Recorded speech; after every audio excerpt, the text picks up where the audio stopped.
13 талапкердин арасынан biz Sooronbay Sharipovичка токтогонубуздун себеби жөнөкөй эмес.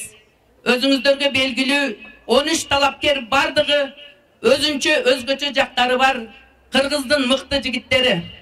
Бирок ошо мыктылардын арасынан мыктыны мыктысы деп төгөрөгү төп келишип турат.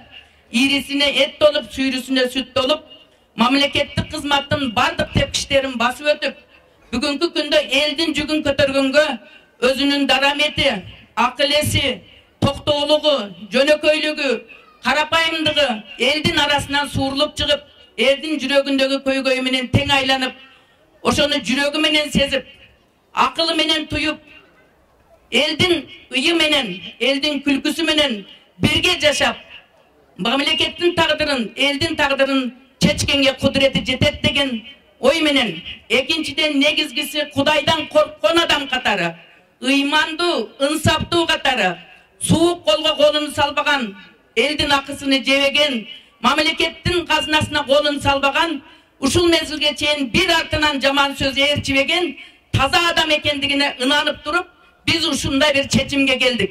Sooronbay Jeenbekov 9 номер. Өлкөдөн кымбат дөөлөт жок.